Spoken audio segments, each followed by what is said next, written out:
Courage is a virtue. It's a manly virtue, and we're talking about the manly virtues in this series, so we're going to get right to it right after this. Warning, applying these principles may change your life. People will look at you differently. You'll walk straighter, live bolder, and find out who you are. This is the Manlihood ManCast. Here's your host, Josh Hatcher.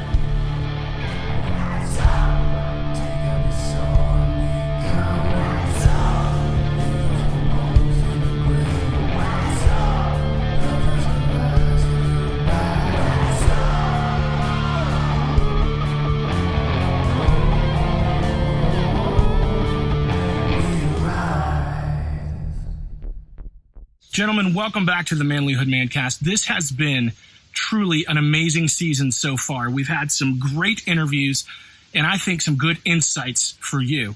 I know that all of the interviews that I've done so far have spoken to me and helped me to grow as a man, and I hope they're helping you grow as a man too. If you like what you're getting from the podcast, from the YouTube channel, please subscribe, leave a review, comment, all the things that you can do. Share it with your friends so that we can help reach more people with this message that manhood, masculinity, that it's a good thing, that it can be a better thing.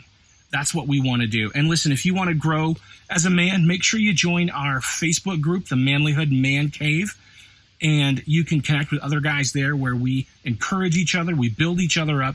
It's not a complaining or a gripe session. It is a place where we can level up together. And I'm really proud of the culture that has kind of grown out of the Manlihood Man Cave, and I really hope you'll join us there. Also, if you want to support what we're doing at Manlihood, please go to manlihood.com/store, get one of our books, one of our t-shirts. We'd love to have you there. And we'd love you to support the work that we're doing here at Manlihood. Now, we've been talking about the virtues of manhood, the virtues of masculinity. What are the things that are the core values, so to speak, the most important virtues that a man should possess? And we have talked about honor, which definitely is a manly virtue. Today, we're talking about courage. Courage is a manly virtue. And I know that a lot of people, when you think about courage, you think about the tail end of courage. When you think about courage, you think about somebody who did something brave, who did something courageous. As an example, I think of General Patton or Teddy Roosevelt charging up San Juan Hill with the Rough Riders. Or I think of Bear Grylls, who had jumped out of an airplane as a member of the British Special Forces, and his chute didn't deploy, broke his back, and then went on to jump again and even to climb Everest. That's courage. We think of courage from the viewpoint of victory. But that's not where the true virtue of courage is. Courage starts long before it feels good. Courage starts long before there's a victory. In fact, courage is not just a feeling. It's really important to know and understand that. You know, love is a similar thing. Love is a choice. It's an action that you choose and then you act on. That's what love is. Courage is the same thing. It's something that you choose. It's a decision that you make to push past the feelings to do the right thing. I know we've heard many quotes from many brave men that say that courage is not the absence of fear, but pushing through the fear to do the right thing. And I would agree that that's what courage is. Courage is not only the choice to push through the fear, but it is the choice to follow through on the action and to do the thing. A lot of times, courage is getting thrown around these days like a participation trophy for things that are not courageous. I want to make it clear that I think that true courage involves doing the right thing. I mean, don't get me wrong, it's brave to stand up when you're the only one who believes in something. It's brave to stand up for that thing, but if that thing is the wrong thing, then that's not true courage. If you're standing up and being bold, but what you're standing up for is wrong, if it's evil, that's not courage. I really believe that courage itself is virtuous. It has to have the right thing to truly be courage. It has to have goodness behind it. Because courage without goodness is basically just folly. It's just foolishness. It's not courage, it's boldness but it's not the kind of boldness that accomplishes anything worth accomplishing. When I think about courage, I think about my dad, who moved to Pennsylvania with his family, a very young family, and was looking for work, needed a car, didn't have a car or a job, and pushed through and did what it takes to provide for his family. Dad would ride his bicycle 20 miles to go to a job and then 20 miles home. And it was a swing shift. Sometimes it was the night shift. He tells a story about one time he was riding his bicycle home and a white-tailed deer walked out in front of him and he ran into the deer on his bicycle. That courage was driven by a desire to provide for his family no matter what the cost. And that courage meant danger. It meant risk. It meant hard things that he had to do in order to do the right thing. That courage drove him. When I think of courage, I think of my friend Mike McAvoy, who recently had COVID and was in the hospital and was told, you may not make it. You may not survive. You may not make it. You are not looking good. And they told him, you're going to be here for a while in the hospital. And his daughter's wedding was scheduled, and he was going to not only walk her down the aisle, but he's a minister, so he was going to perform the ceremony. And he did start to get better. He prayed. He asked God for healing. He started to get better. And then he said, I'm going to go and be a part of my daughter's wedding. That's not a question. That's what I'm doing. I'm making that decision. I understand that it's a risk. I'm making that decision. And so, Doc, I need you to help me get there. And the doctor said, okay, I'll support you. That's courage. It took a risk for him to step up and push through that to be able to be there for his daughter, to be there for his family. And he did.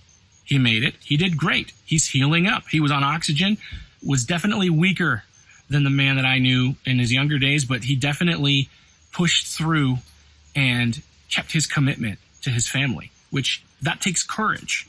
That took courage to do that. When I think about courage, I think about a young lady who was told after a blood test, this baby is not going to make it. This baby is going to die or is going to be severely disabled. And she should have an abortion. That's what they told her. You should not put this baby through this hardship. You should not put yourself through this hardship. And she said, no, I'm going to do the right thing. I want to give this baby every chance. And the baby was born perfectly healthy because she had courage. Now, I know it's not always the case. It doesn't always work out that way, but that courage to go against what the conventional wisdom says, to go against the safe thing or the popular thing. Courage says, I'm going to do this no matter what. I'm going to do it because it's right. And you push through and you do it. So I do believe that courage is, yes, a virtue, but it's also a skill. You build courage, like confidence or like other skills, like playing guitar. You work on it, you do it, and then you build it. So if you want to be a courageous person, you take a risk and then you succeed. Or you take a risk and you fail and you realize it wasn't so bad and you try it again. That's how you build courage. Courageous people are rarely just born courageous. Courageous people started out taking small risks and they learned, I can survive this. I made it. I did it. And then they did it again and again and again and again. And that's how they build their courage. So if you find yourself as a generally fearful person or as a person who is averse to risk or averse to pain or averse to hardship, that is a skill that you can build. That is a skill that you can practice. Practice doing hard things. Practice taking some risks. Yes, you can calculate those risks. Yes, you can say, all right, I'm not going to jump off the roof with an umbrella, but, I'm going to climb a ladder. If you're a person that's afraid of heights, you climb that ladder. You force yourself to do the thing that you're afraid of. You force yourself through it. And if you're not necessarily the most courageous person on the planet, start with something small. And when you keep getting those victories, your courage grows. Your courage builds, and it builds upon itself. And it gives you not only courage, but it gives you confidence, which is another very valuable tool in the arsenal of a man. Guys, it's important to understand, too, that courage isn't just doing something irresponsible. Courage isn't just doing something that is risky. You calculate that risk. You say, is this risk worth it? Is the reward worth the risk? And then you do the thing. Because being a daredevil isn't necessarily the same thing as being courageous. I'm not saying that you can't seek a little bit of thrill or that you can't be an adventurer. I think that adventure and danger is kind of in the heart of a man. We like having a story to tell where we've conquered something adventurous. That's built into us as a man. But that doesn't mean that every risk is worth taking. So you have to learn good judgment. Good judgment is a building block for courage. It's a stepping stone for courage. It's a foundation for courage, to have that good judgment, to know that the thing you're doing is right, to know that the thing you're doing is not foolish, is not foolhardy, that it has a purpose. That's how you build courage. And again, guys, I want to make it clear that I'm not saying that you will never have fear. You will have fear. You will be afraid, and it's okay to be afraid and to acknowledge that fear and to feel that fear. It's okay if sometimes that fear keeps you from doing something, because we all will make that mistake. We will all give in or cave in to the fear sometimes. We will. Don't beat yourself up. Don't call yourself names. All right, here we go. I gave into the fear, and now I'm going to move forward. It doesn't mean you're a permanent failure. It means you gave in. Okay. Now, where do we go from here? Let's pick ourselves up, let's dust ourselves off, and let's move forward, being courageous, doing the right things. I can remember a time in my life where I had a job that I didn't really care for. The hours were pretty poor, the wages were not great, and I had an opportunity for another job, and I took it. That job did not work out. It was not a good situation. The boss just did not have a good handle on things, and it was just not a good fit personality-wise. So he let me go. And I'd already trained my replacement at the other job, so I couldn't go back. And I bounced around with a couple part-time jobs, worked hard on my side business, and I made it work. I got through. It wasn't easy. We struggled a little bit financially, but we pushed through. It wasn't the hardest thing we'd ever been through. And then I had an opportunity for a good job. A good job. Good pay. Good hours. A good company culture. And I fit. It fit right. But I'm going to tell you, there was a nervousness and a fear that you would not believe after that bad experience that I had just had. There was a fear that held me back at first. I was concerned. It always felt like the other shoe was going to drop and it was going to fall out from underneath me. And I kept thinking, I'm making a mistake. I shouldn't be here. This isn't going to work. And it took a little bit of courage, not a lot of courage.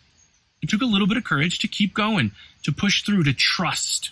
It took courage to trust that this job was going to be a good job for me. And it worked out great. And it has provided for me for many years. Sometimes courage is a big step. Sometimes it's a leap of faith. And sometimes courage is just holding on when you want to let go. I'm a big fan of Tolkien and the Lord of the Rings stories, the movies, the books, all of it. And I love when Frodo is getting closer to Mordor, getting closer to Mount Doom, and he's feeling afraid. And his good buddy Samwise Gamgee, the gardener, who had no business being on an adventure, had no business being on a quest to save the world. Neither of these two hobbits were in that position. They weren't the warrior. They weren't the brave, bold king. They were simple, garden-loving folk. And here they are at the edge of the most important task that will completely either destroy everything or save everything. And here they are, and they're faced with this question. Frodo is ready to give up. He doesn't think he can do it. And Sam has not only courage for himself, but encouragement for Frodo. And I think that that's the other side of courage, guys. It's not just courage for yourself to do the thing. When you encourage someone, you are injecting courage into them. So when you see somebody who is struggling, when you see somebody who is down, who's having a hard time, a kind word, a gift, going out of your way to help or to smile or to encourage or to sometimes even challenge. Maybe even they need some hard words. But that gives them courage. You can help inject courage into them. Because not only all of your courage comes from you, your courage can come from others who build you up and put that courage into you, which I guess is important to know and understand, that we have to make sure that we're around people who are encouraging to us and that we are encouraging to the people that we are around as well. It's easy to tear down. It's easy to criticize. It's easy to find fault. It's harder to encourage. And I think that really ultimately is this other kind of side virtue that comes along with having courage for yourself, is giving that courage to others. Anyway, guys, that's my thoughts on courage, a virtue of manhood. We've got more virtues that we'll be going through in the coming weeks. I want to encourage you, please make sure you subscribe to this YouTube channel, that you follow the podcast, you subscribe, leave a review, tell people about what we're doing here at Manlihood, because I firmly believe that this is important, that it matters. I believe that you matter. I love you, I care about you, and I'll see you next time. If you want to be a better man, check out our website, manlihood.com, for blogs, videos, and more from our Manlihood team. And you can also join our private Facebook group, Manlihood ManCave, where you can meet up with a band of brothers who will challenge you and help you on your journey of manhood.